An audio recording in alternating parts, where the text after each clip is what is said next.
Boa noite a todos. Agradeço a oportunidade de hoje. Eu venho aqui há alguns anos, aqui na sociedade aqui, porque eu lembro bem que não tinha o segundo andar ainda quando eu vim, estava logo no começo, aqui estava meio bruto ainda, já está bem melhor, né? Fico feliz por isso e agradecido por ter tido essas oportunidades de vez em quando poder falar aqui. Eu vou falar hoje um pouquinho sobre o Espiritismo, a revelação do Espiritismo e aquela relação que nós queremos muito sobre felicidade. Nós estamos numa semana bastante interessante para nós espíritas, porque agora, dia 18 de abril, nós temos os 169 anos do Livro dos Espíritos. O Livro dos Espíritos, para milhões e milhões de pessoas, ele foi um divisor de águas. Por que um divisor de águas? Porque o conhecimento e o aculturamento doutrinário trazido pelo Livro dos Espíritos, principalmente para aqueles que gostam de estudar com profundidade o Espiritismo, ele foi renovador, transformador e um facilitador, porque nós tivemos, desde os primórdios da humanidade aqui na Terra, nós tivemos os nossos contatos com os espíritos desencarnados, e esses espíritos desencarnados conosco.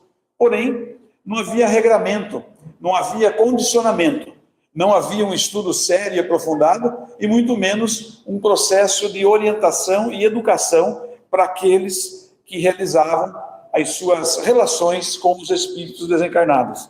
Nós tivemos no nosso planeta aqui a mediunidade, a primeira regra ou regramento para a mediunidade, quem trouxe no nosso planeta foi Moisés. Quando ele disse, na época dele, que seria então proibido conversar com os espíritos, ele não queria que fosse uma proibição como se fosse um veto. Essa proibição, na época, foi para fazer com que o povo pensasse, refletisse de quando era necessário e como fazer. Tanto que depois o próprio Moisés disse, se esses espíritos que se comunicam, esses espíritos que falam, se eles não são contra nós, eles são por nós, ou são por Deus. Então, Moisés foi o primeiro que arregimentou alguma coisa sobre a mediunidade. O grande Herculano Pires, ele tem um livro intitulado O Espírito e o Tempo, onde ele vem falar da mediunidade desde a época onde nós éramos ainda homens da caverna, todas aquelas coisas.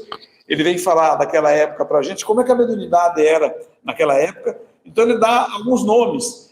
Então ele dá o horizonte primitivo, horizonte agrícola, horizonte intelectual, depois, no final do livro, horizonte espiritual, que é o horizonte que nós vamos nos relacionar verdadeiramente com o Espírito. É um livro que vale a pena estudar. Se for só ler, fica um pouquinho complicado, porque é um livro de profundidade, um livro com estudo profundo. Para quem não sabe, Herculano Pires desencarnou em 1979, com 63 anos de idade, e deixou para nós 100 livros escritos, não psicografados, 100 livros escritos. E segundo Emmanuel, que é o mentor de Chico Xavier, Herculano Pires é o metro que melhor mediu Kardec. Foi um grande defensor da doutrina espírita, da coerência doutrinária, da universalidade do conhecimento dos espíritos, e eu hoje estou dando um cano no programa, estou falhando no programa, na Web Rádio Estação da Luz, lá do Rio Grande do Norte, que nós já, acho que há 4 anos e pouco, nós participamos lá com o programa Herculano e o Homem no Mundo.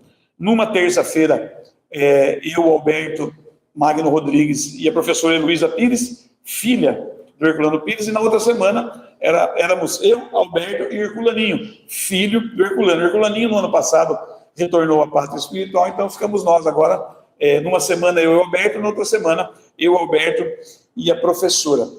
E esse livro, O Espírito e o Tempo, naquela tabela, naquela pesquisa que teve dos melhores livros espíritas do século, dos 10 melhores livros, só o livro de Leon Denis e O Espírito e o Tempo de Herculano que eram livros escritos, os outros foram todos psicografados. Mas é interessante para aquele que quer se aculturar na doutrina espírita conhecer a obra de Herculano Pires. E ainda assim, nos primórdios da humanidade, a mediunidade ela começou de uma forma bastante interessante, não intrigante, mas interessante, porque os homens não se comunicavam ainda muito bem, mas quando seus corpos dormiam, eles então, espíritos em estado de semi-liberdade, conviviam, então, no mundo espiritual. E de lá eles viam algumas imagens, alguns movimentos dos espíritos desencarnados, e no outro dia acordavam com algumas lembranças na mente, e daí eles quebravam uma pedra, daquela pedra virava ferramenta, e desde aquela época o homem fazia com que suas ferramentas e suas invenções tornassem-se armas.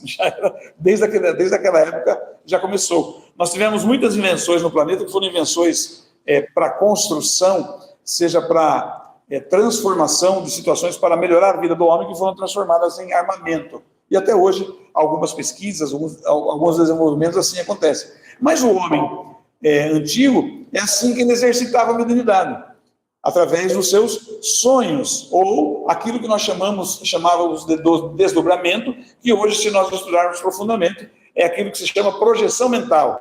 Quando o meu corpo dorme, eu entro de 2 a 3 vezes na noite num fenômeno chamado estado de sono REM, e da tradução da frase em inglês, REM, é movimento repetido dos olhos. São 3 vezes na noite que eu atinjo o estado de sono profundo. Quando eu atinjo o estado de sono profundo, o meu corpo diminui os batimentos cardíacos, também baixa muito a pressão sanguínea, e eu, espírito, recebo menos os reflexos do corpo. Com isso, o corpo descansa mais e eu, espírito, em estado de semi-liberdade, viajo em velocidades maiores do que quando o meu corpo está desperto. Por isso, nós aprendemos muito durante a noite. Nós vivemos e convivemos muito durante a noite com entes queridos ou, muitas vezes, com entes nem tão queridos. Mas é interessante que a gente saiba se preservar através do conhecimento do Espiritismo, se cuidar, se preparar melhor para esse sono, para que as nossas convivências sejam convivências melhores com os espíritos no mundo espiritual. Ou seja, todas as noites nós damos uma entradinha, nós exercitamos a nossa entrada no mundo espiritual, o nosso regresso, a nossa readaptação no mundo espiritual. E através disso, o Espiritismo, ele sempre existiu. Se nós estamos assim falando, desde os primórdios da existência da humanidade, quando a Terra resfriou-se, ela era uma esfera incandescente, mas ela foi resfriando, e quando os mares atingiram uma temperatura morna, considerado aquilo que nós conhecemos como uma temperatura morna, ali surgiram os coacervados simples, que por uma atração magnética e mais algumas condições energéticas, os coacervados simples foram se juntando e formaram-se, então, os coacervados complexos, que são estudados pela biologia. Esses coacervados complexos deram origem à vida biológica no planeta. Mas Galileu, no capítulo 6 do livro A Gênese, que é a uranografia geral, ele diz que os germens da humanidade já estavam aqui desde quando surgiu o planeta. Ou seja, o planeta foi se modificando e a presença, a chegada de espíritos foi fazendo com que nós, então, nos adequássemos para as vidas biológicas. Então, quando surgiu, logo depois de um período evolutivo, os espíritos saíram de um estado de princípio inteligente e passaram a ser humanoides no processo de individualização, como está no livro dos Espíritos, nós nos individualizamos, aí sim, pensamento contínuo, inteligência, consciência e livre-arbítrio, isso nos diferencia dos animais. E a vida no planeta foi surgindo, a partir daquele momento nós já nos relacionávamos entre encarnados e também desencarnados, quando as individualidades começaram a encarnar na Terra. E esse processo evolutivo absolutamente natural pode ser observado no livro, também no livro A Gênese. Interessante que o Espiritismo ele precisava ser feita uma ordenação, uma coordenação, nós chamamos então de codificação. Foi um período de codificação. Mas por que isso foi necessário? No capítulo 16 do livro A Gênese, nós vamos falar sobre a presciência, que muita gente acha que é uma mediunidade muito elaborada, uma mediunidade muito particular, porque aquela mediunidade de presciência é como se eu visse algumas coisas do futuro. Mas isso, lá no próprio capítulo, explica que o espírito, quanto mais evoluído, mais ele enxerga o futuro. Seria como se, no determinado grau de evolução, nós, espíritos, estivéssemos todos numa planície. E estando nessa planície, nós temos a visão limitada. E conforme o espírito vai evoluindo, é como se ele subisse em pequenos montes ou em montanhas, ele enxergava muito mais longe, ele tem uma visão, então, pundonar a respeito de tudo aquilo que ele vê. É mais ou menos o que a mãe faz com o filho. Às vezes o filho fala, poxa, minha mãe falou que ia acontecer tal coisa, aconteceu, ela roubou uma praga em mim. A mãe não roubou praga no filho. Pela experiência, vivência, convivência e evolução intelectual e espiritual dessa mulher, determinados comportamentos do filho, ela sabe o que vai acontecer. Então ela fala para o filho acha que ela roubou uma praga. E tinha gente que falava antigamente, praga de mãe pega, né? Não é praga de mãe, é um alerta. No caso, a mãe está dando um alerta. Ela é, teoricamente, pelo menos num período, mais desenvolvida do que o seu filho. Por isso ela faz essa coisa de prevenir o futuro. E no caso dos espíritos que foram considerados profetas, no próprio livro, a Gênesis, até hoje, ainda a fala de Kardec é bastante eficaz. Hoje existem muitos profetas. Eles estão assumindo vestiduras, eles estão assumindo posturas de poetas, escritores, artistas, filósofos, estudiosos. Eles fazem suas predições acerca do futuro, ou por intuição, ou por inspiração. Quem estuda a mediunidade de uma forma profunda, estuda as características mediúnicas, sabe a diferença entre intuição e inspiração. A intuição é tudo aquilo que eu trago, que eu trago em mim. A inspiração vem de fora. É bom a gente saber essas diferenças, porque nós deveríamos ter muito mais desenvolvido hoje a inspiração e a intuição. Eu tenho um amigo espiritual que ele fala assim, que nós temos obrigação de desenvolver as nossas percepções espirituais. E às vezes nós nos esquecemos de desenvolvê-la. Nós atribuímos ao nosso conhecimento, à nossa vivência, tornamos-nos um pouquinho mais orgulhosos e esquecemos de utilizar esse recurso, que são as nossas percepções, graças à intuição e inspiração. A mediunidade, como nós conhecemos aqui, somente de trabalhos voltados para a desobsessão, essas coisas com o tempo, essa mediunidade tende a ser diminuída no planeta. O índice desse tipo de mediunidade vai diminuir. Se o mundo está deixando de ser de provas e expiações, o mundo que nós habitamos, está deixando de ser de provas e expiações, e será de regeneração, teremos aqui espíritos que querem fazer o bem. Se espíritos querem fazer o bem, não vamos ter obsessor. Como é que o médium vai fazer? Vai aposentar. Os médios vão todos ficar aposentados, de chinelinho, bermudinha na praça, não é? Porque não vai ter mais... Hã? Que trabalho que tem, como é que vai ser? Então a mediunidade será muito, muito mais valorizada. Nós estaremos em contato com os espíritos desencarnados para fazer desenvolvimentos. Nós vamos desenvolver melhor o nosso planeta. A mediunidade será enriquecida, mas será enriquecida da mesma forma que é solicitada o enriquecimento hoje no Livro dos Médiuns. Como é que o Livro dos Médiuns solicita o enriquecimento da mediunidade? Estudo e trabalho. E num período muito grande aqui no nosso planeta, nos centros espíritas foi invertido, as pessoas trabalhavam para depois estudar. É o contrário, nós precisamos estudar para trabalhar a mediunidade. Quando eu trabalho e começo a estudar, qual é a referência que eu estou estudando? Se eu estudo a mediunidade com referências, não que eu tenha nada contra, mas em referências de livros romanceados, livros não técnicos, não doutrinários, eu formo uma opinião e depois eu passo a discordar, eu passo a ter uma discórdia com relação ao conhecimento que o Espiritismo me traz. As 5 obras do Espiritismo, o Livro dos Espíritos, em sua primeira edição, em 18 de abril de 1857. A segunda edição, em 1860. A humanidade da Europa, naquela época, motivado pelo balanço que deu no mundo o Livro dos Espíritos, começou a atuar, procurar falar com os espíritos cada vez mais. Tanto que Kardec precisava, através do Espírito da Verdade, ele precisava colocar uma regra para que as pessoas aprendessem devido adequadamente como é que faz as sessões mediúnicas. E nesse aprendizado, Kardec fez, então, em 1858, instruções práticas para as atividades mediúnicas. Esse livro, Instruções Práticas, para que as pessoas começassem a coordenar, cuidar da mediunidade e não fazer de qualquer forma. Daí depois, o Livro dos Médiuns veio completar as instruções práticas. Tanto que nas instruções práticas, naquilo que se fala vocabulário espírita, nós temos aproximadamente 162 verbetes, e no Livro dos Médiuns nós temos 20 e poucos. Ele não colocou, Kardec disse, eu já coloquei nas instruções o vocabulário, agora só vou complementar algumas palavras. O que nós estamos vendo em tudo isso? Uma cronologia do conhecimento espírita. As obras espíritas precisam ser estudadas de uma forma cronológica. O Livro dos Espíritos é dividido em 4 pequenos livros. Livro 1º, 2º, 3º e 4º. O livro 1º vem falar sobre a criação. E falando sobre a criação, é espiritismo puro. Falando sobre a criação, ele nos aproxima mais da divindade, mostrando que Deus é o criador de tudo que existe. Tanto que a primeira questão do Livro dos Espíritos, o que é Deus? Causa primária de todas as coisas, inteligência suprema do universo. E se a gente fizer um balancete do nosso processo de evolução, nós saímos da causa primeira, estamos indo de encontro à inteligência suprema, ao nosso desenvolvimento e à nossa evolução. Assim sendo, esse livro primeiro, ele precisava ser complementado. O complemento do livro primeiro é o livro A Gênese, que mostra a criação, e a parte mais científica da doutrina está no livro A Gênese, que ficou pronto em 1858, mas foi editado a pedido do Espírito da Verdade em 1868. O Espírito da Verdade disse, então, vamos esperar outras obras para depois trazer o livro A Gênese, porque como ele vai complementar algumas coisas, é melhor que ele seja trazido depois. E ele foi editado, então, em 1868, mas estava pronto em 1858.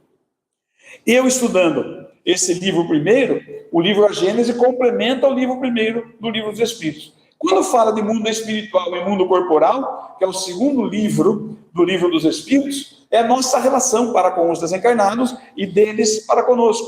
Essa nossa relação ela é muito mais próxima do que nós imaginamos. Nós é que fazemos com que as nossas relações com os espíritos desencarnados sejam relações que parecem ser uma coisa muito longínqua, que seja muita dificuldade, porque nós somos mistificando o conhecimento. A partir do momento que nós nos aculturamos através de um processo mais científico, nós vamos ver que a nossa relação para com os espíritos desencarnados deveria ser muito mais próxima, muito mais unida. Nós é que separamos tudo isso. Por isso, o complemento desse livro segundo, então, do livro dos Espíritos, é o livro dos médiuns. Complementa a nossa relação para com os espíritos desencarnados.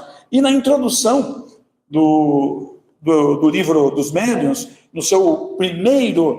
no primeiro parágrafo da introdução, Kardec disse que as grandes dificuldades e desilusões no conhecimento do Espiritismo está gravado na seguinte situação: desconhecimento dos princípios espíritas. Está lá na introdução do livro dos médiuns. Interessante, né?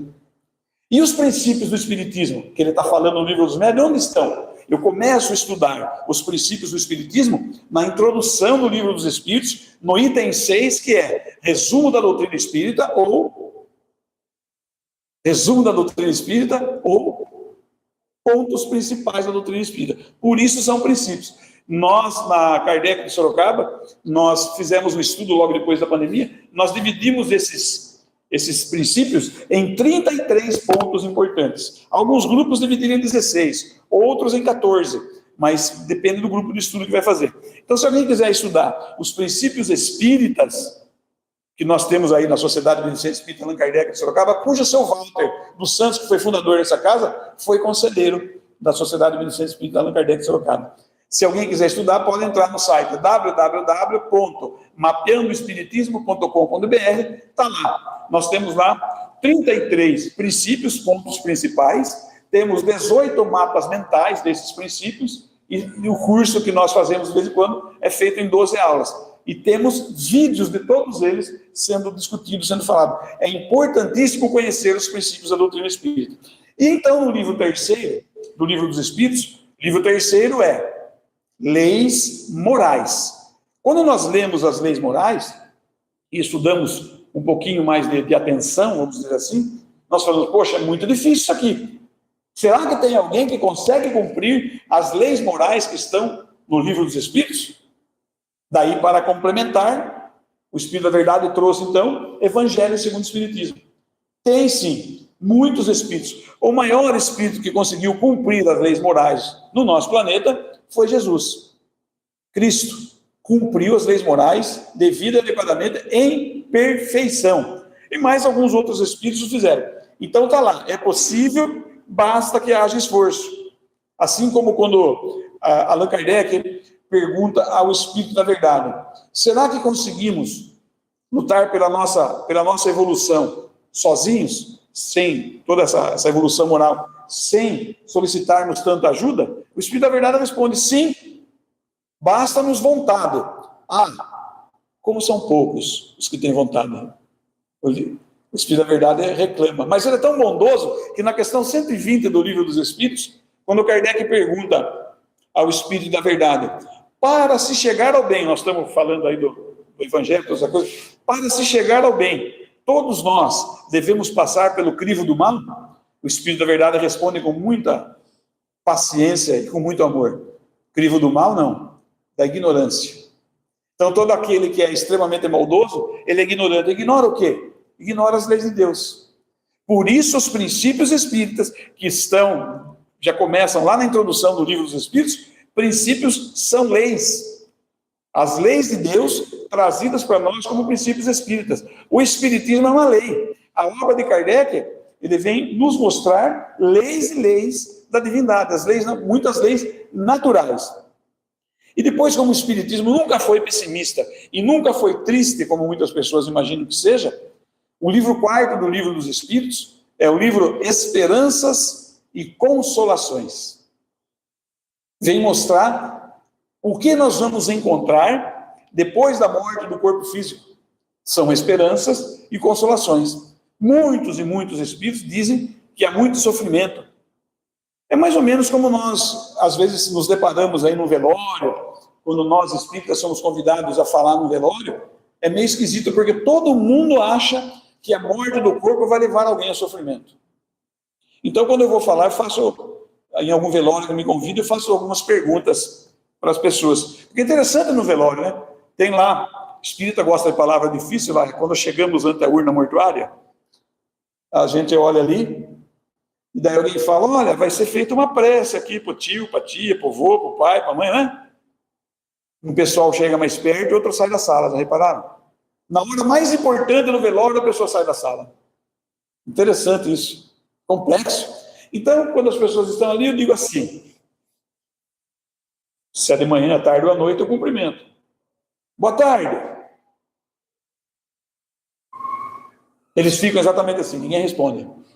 Não sei por que não pode falar bom dia, boa tarde, boa noite em velório. Não sei por quê. À noite, o bom dia, ou à tarde, ou boa noite, só não vai ser boa para aquele que desencarnou se ele não cumpriu as suas responsabilidades aqui na Terra. Se ele cumpriu, vai ser excelente. Falávamos agora há pouco, uma coisa bastante interessante. Na Terra, a maior liberdade que existe é a morte do corpo. O Espiritismo só que ensina. A maior liberdade que nós temos no planeta Terra é a morte do corpo. Tanto que o Espírito da Verdade diz que nós, depois da morte do corpo, somos espíritos livres. E nós sofremos. Depois eu faço uma outra pergunta, antes de começar a falar uma prece no velório.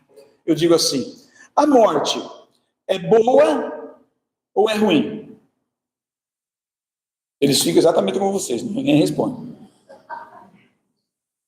Daí eu lembro que no capítulo 2 do livro A Gênese, no item 19, é a melhor descrição, a melhor narrativa a respeito da divindade que nós temos. Deus é eterno, é imutável, onipotente, onipresente, soberanamente justo e bom, perfeito em todas as suas ações e não pode deixar de ser assim.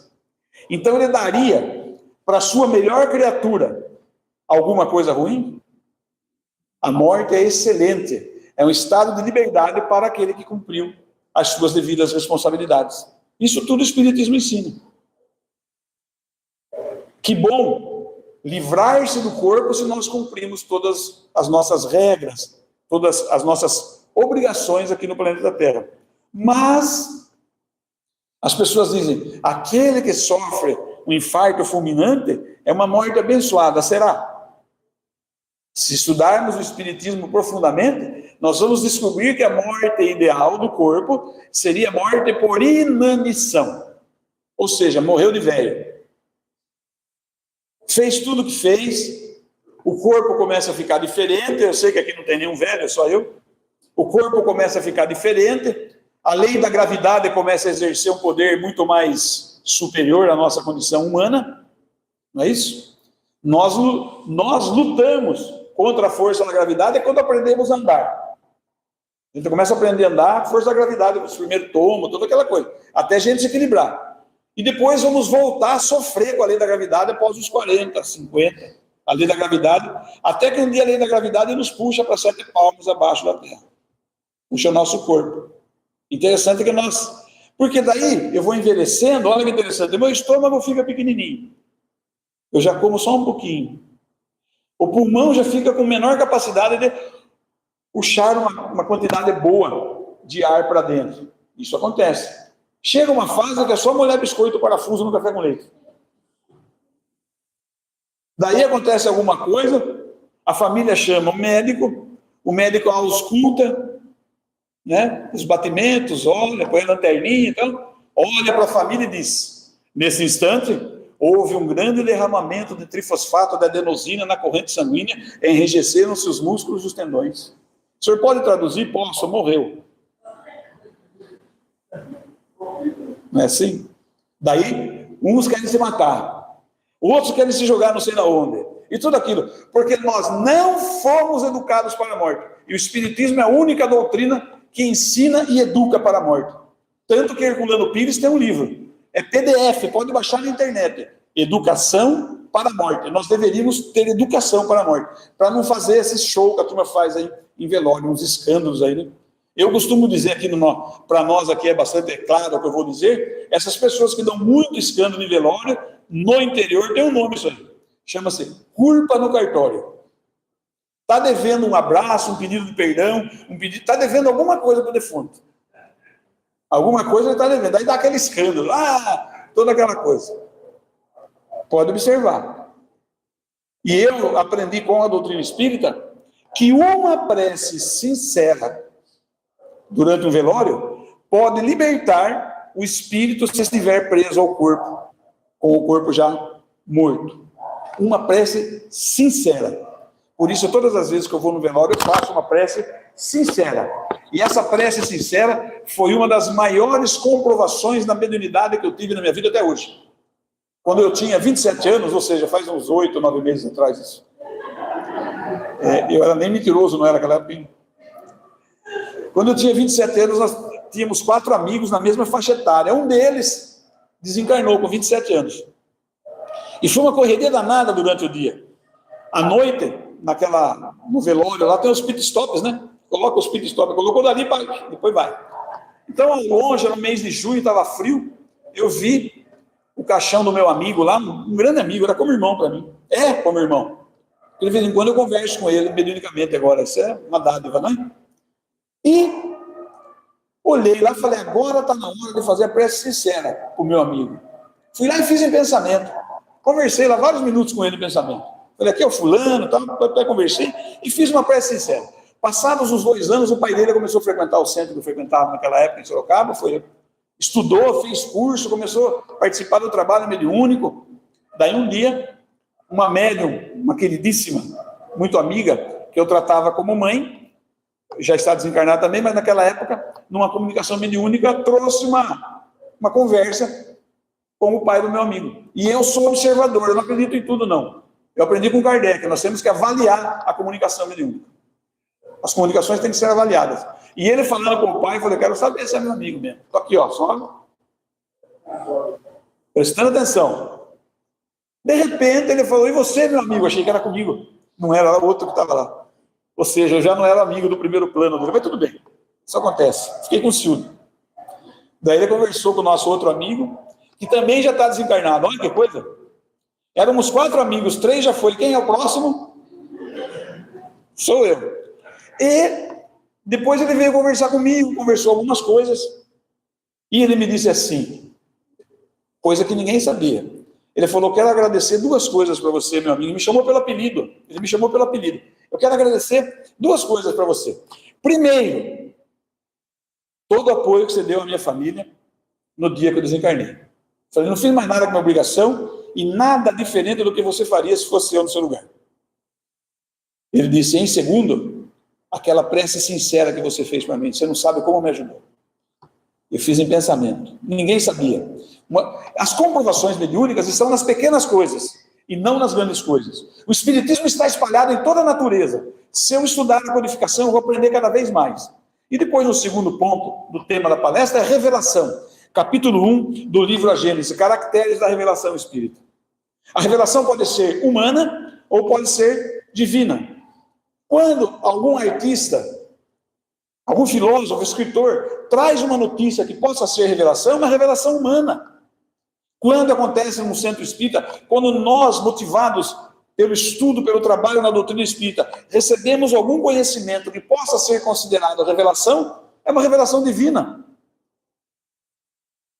Eu já fiz palestra aqui entre a cidade de Sete Barras e Eldorado, no Centro Espírita João Evangelista. Ele foi fundado em 26 de junho de 1880. Ou seja, a doutrina tinha 23 anos quando esse centro foi fundado. É o centro espírita mais antigo do Brasil, ainda em funcionamento. Hoje só tem bananeira lá. Só plantação de banana. Vocês imaginam em 1880 que era aquilo lá? Quem conhece o parque... Carlos Botelho? Carlos Botelho? Não. É, Carlos Botelho? Quem conhece o parque aí, já tem uma noção do que era lá embaixo antigamente. E havia uma fazenda lá, um vendedor de implementos agrícolas passou na fazenda e disse para o homem, porque eles faziam trabalho mediúnico lá. Passando lá, ele falou assim, esse negócio que vocês fazem de conversar com os espíritos, vocês sabiam que já existe até livro sobre isso? E o fazendeiro disse, verdade? Eu disse, tem. E onde é que eu acho esse livro? Eu falei, aqui pertinho, em Curitiba. E eles foram. Pegaram um carro blindado, com ar-condicionado, altamente possante, chamava mula. Cada um pegou a sua mula e foram até Curitiba. Uns 3 dias para ir, uns 3 dias para voltar de mula, né? Mais ou menos, não sei, eu nunca viajei de mula. E trouxeram um exemplar do Livro dos Espíritos e lá foi fundado o centro. Eu pergunto, isso é uma revelação ou não é uma revelação? É claro, é uma revelação. Surgiram centros espíritas depois disso em vários pontos. Este centro, vocês sabem o dia do mês que foi fundado ou não? Nós estamos no mês de abril, aniversário. 35 anos. Alguém lembra do dia? 15? Dia 15, amanhã então. Dia 15 de abril, então, 35 anos. Antes desse centro ter sido aberto, ele foi idealizado no mundo espiritual ou no mundo corporal? Olha que pergunta. Eu falei sobre presciência, não falei? O homem não tem condição de fazer as suas presciências dependendo da sua evolução. Mas os espíritos ficam mais prescientes do que os encarnados. Então foi no mundo espiritual, pela concepção, pela ideia da vontade daqueles e esforço daqueles que estavam em vias de fundar, que surgiu, e através de intuição e inspiração, surgiu essa casa aqui. É uma revelação. O Espiritismo faz revelações todos os dias. Nós só enxergamos se nós estudarmos em grupo. Porque essa coisa de estudarmos sozinhos, eu desenvolvo o meu ponto de vista. O meu ponto de vista, às vezes, não é importante nem para mim mesmo. Quando nós estudamos em conjunto, estudamos em grupo, nós desenvolvemos uma coisa muito mais importante, porque nós contextualizamos e chegamos à ideia do autor. O estudo do Espiritismo, como eu falei, que os 4 primeiros livros, os 4 livros do Livro dos Espíritos, se complementam pelas outras 4 obras formando o Pentateuco, é um estudo chamado estudo sintópico. Estudo sintópico é de vários livros e vários autores. Estudo analítico é de um autor ou de uma única obra. O estudo do Espiritismo, então, tem que ser um estudo sintópico. Na introdução, olha que eu estou falando só de introdução de livros, hein, quase. Na introdução do Evangelho segundo o Espiritismo, no item 2, Kardec traz assim, a autoridade da doutrina espírita. Ele traz a autoridade.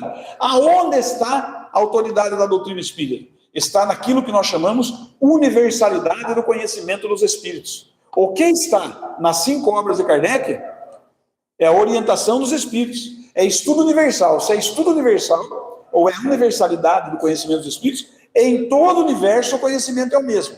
Porque as leis de Deus, elas são primordiais, primárias ou primordiais, secundárias ou subsidiárias. As primordiais ou primárias são leis imutáveis. Em nenhum lugar do universo elas sofrem modificações. Como, por exemplo, lei da evolução. Tudo que é criado por Deus evolui. Os seres, as coisas e os mundos. E não adianta o homem tentar impedir a evolução que ele não consegue. Por isso aquela questão da presciência, se um espírito num trabalho mediúnico vir fazer uma declaração de que no futuro vai acontecer tal coisa, e ele der data e horário, não é um espírito evoluído. Quem que diz isso? Allan Kardec, no Livro dos Médiuns, onde ele diz, que é bastante interessante, quanto mais detalhe um espírito dá sobre uma revelação, menos evoluído ele é. Porque o espírito fala que vai acontecer, mas não sabe quando. Por que ele não sabe quando? Porque depende dos homens. Então a ideia de fundar esse centro aqui surgiu, e não tinha nem dia, nem hora, surgiu a ideia. E ele surgiu quando ele tinha que acontecer, porque as criações de Deus são criações cíclicas, e os ciclos de Deus têm início, meio e fim. A nossa relação de felicidade ou infelicidade depende de como nós interpretamos essa condição, como nós nos relacionamos com os ciclos. Se eu quero acelerar muito um ciclo, ou se eu quero retardar muito um ciclo de evolução, eu sou um espírito infeliz, porque eu não estou em harmonia com a lei, eu não estou harmonizado com a lei de Deus. Perante a Organização Mundial da Saúde, saúde é o perfeito estado de harmonia, psicológica, emocional e física. Isso é saúde. Chico Xavier, numa psicografia do Espírito Emmanuel diz assim: saúde é o perfeito estado de harmonia da alma. Eu só estarei com saúde quando estiver harmonizado com a lei de Deus. E é simples. Por que será que nós não estamos tão harmonizados muitas vezes com a lei de Deus? Nós talvez não estejamos harmonizados em plenitude com as leis de Deus, pelo que está escrito na questão 913 do Livro dos Espíritos. Quando Kardec pergunta ao Espírito da Verdade. Nós estamos começando a falar de felicidade. Ele pergunta ao Espírito da Verdade: de todos os vícios na Terra, qual o mais radical? E então o Espírito da Verdade responde: já o disses, mas vou dizer novamente.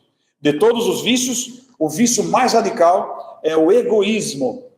Está lá no Livro dos Espíritos, questão 913. E depois, no 917, tem um texto de Fénelon, né, uma instrução dos Espíritos de Fénelon, que diz assim: o egoísmo deveria ser tratado na Terra como epidemia. Por isso, os Espíritos nos dizem, em vários pontos, Kardec diz: a causa de todos os males está no orgulho e no egoísmo. O egoísmo é o pior de todos os vícios que nós podemos ter. E todos nós, se tiver, eu estou falando de todos nós da minha família, nós ainda sofremos, não sei, talvez aqui tenha algum espírito puro não é egoísta. Só se tiver algum espírito puro aqui que não é egoísta, errou do planeta, pegou passagem errada, pode ir embora para o seu planeta. Porque aqui nós ainda somos vitimados pelo egoísmo. Então, quando nós falamos de vícios, muitas pessoas falam que o vício atrapalha a vida da pessoa. Existe o vício do tabagismo, do alcoolismo, da toxicomania, tantos alguns outros vícios aí, são considerados pelos espíritos como pequenos vícios. Porque o egoísmo é o maior de todos. Eu faço, então, de vez em quando eu vou fazer uma aula numa comunidade terapêutica chamada, o grupo chama-se Filhos da Luz, mas eu vou aqui em Araçoiaba, chama-se Vida Tafu. Nós vamos conversar com adictos sobre o livro Nosso Lar, sobre algumas coisas de perispírito, de espírito, que faz parte do conteúdo programático dessa comunidade terapêutica. Oi?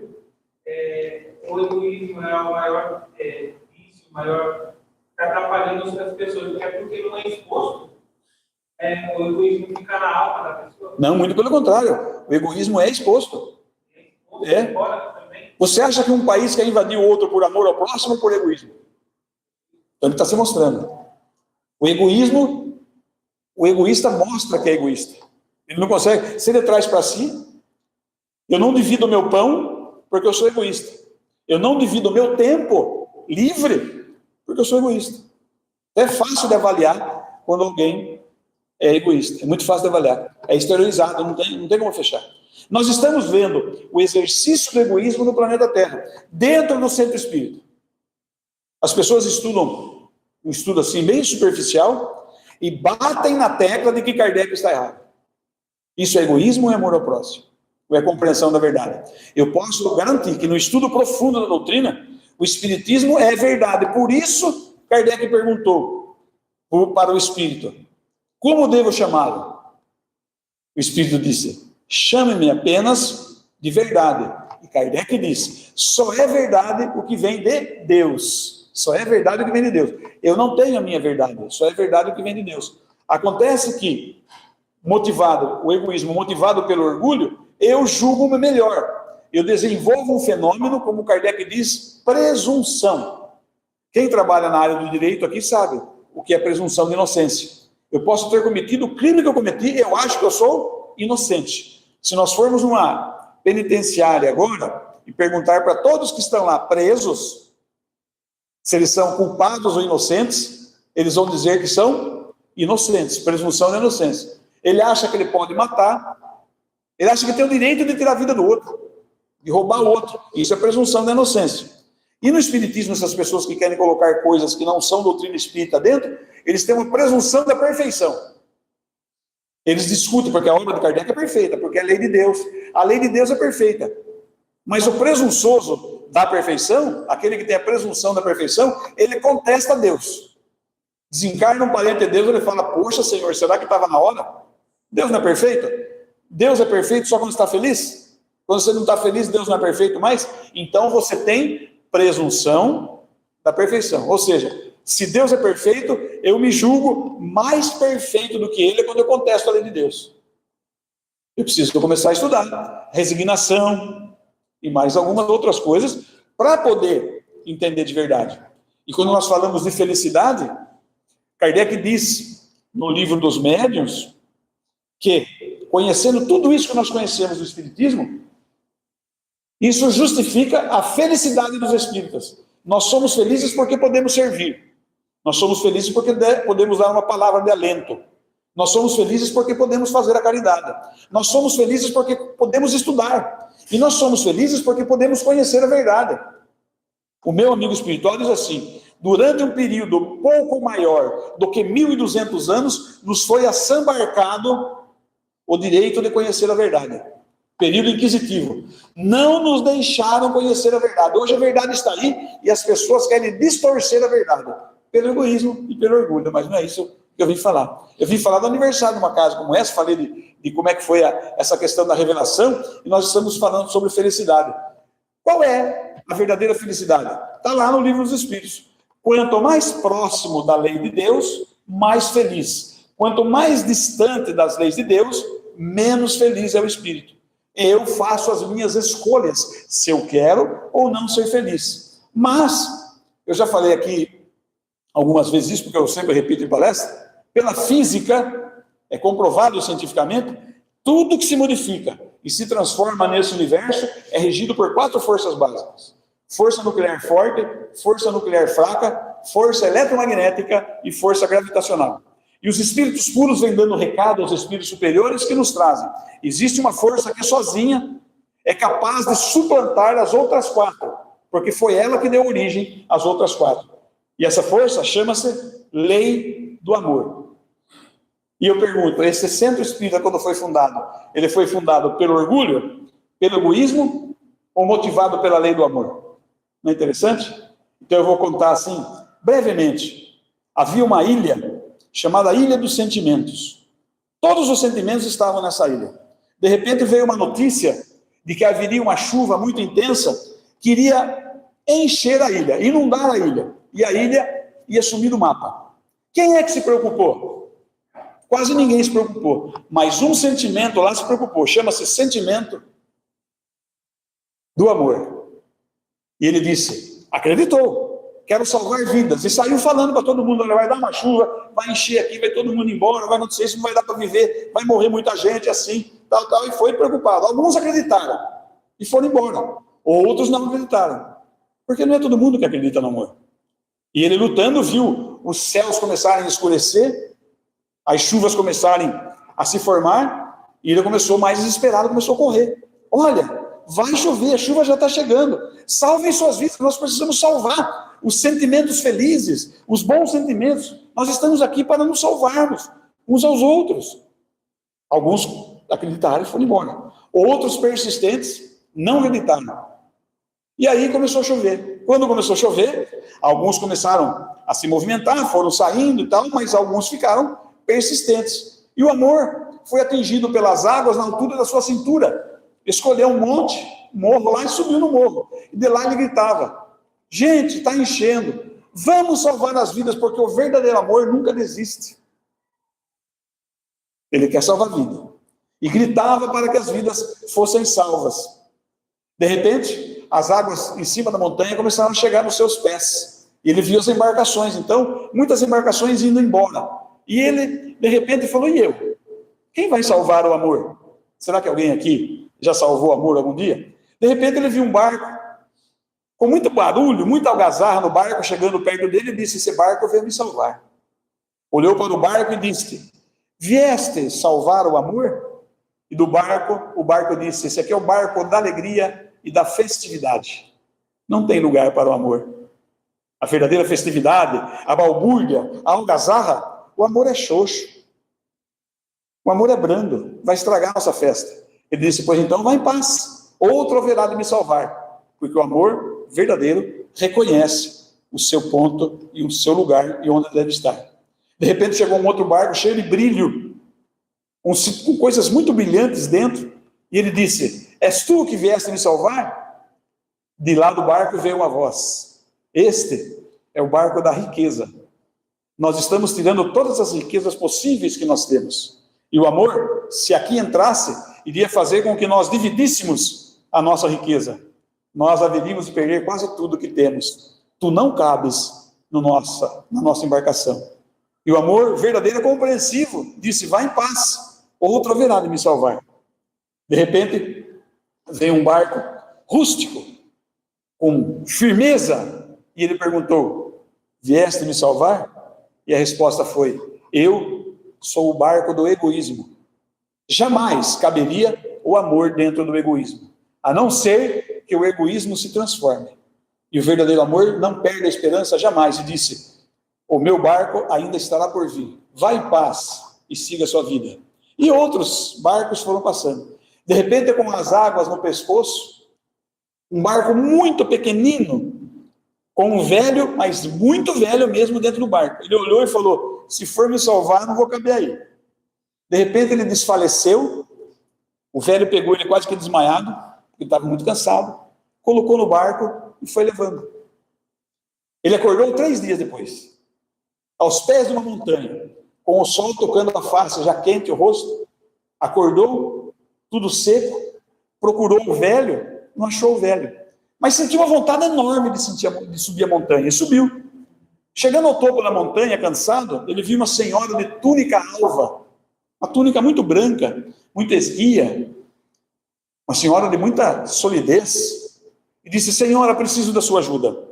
Um homem muito velho salvou a minha vida, quando muitos viraram as costas para o amor. Mas aquele homem não virou. Ele salvou a minha vida, mesmo sendo muito velho, e eu preciso agradecê-lo. Porque o verdadeiro amor tem gratidão. E a senhora disse, fique tranquilo, eu sei quem é o velho que salvou. Mas antes de você saber quem é o velho, você sabe quem eu sou? Ele disse, não, senhora, me desculpe. Ele disse, você, amor, nesse instante, subir nessa montanha, depois de tudo que você passou e conversar comigo, eu me apresento a você. Eu sou a sabedoria. Você é o amor. E o velho que salvou a sua vida chama-se tempo, porque somente o tempo é capaz de entender o verdadeiro amor. Muito obrigado pela atenção e até o nosso próximo encontro.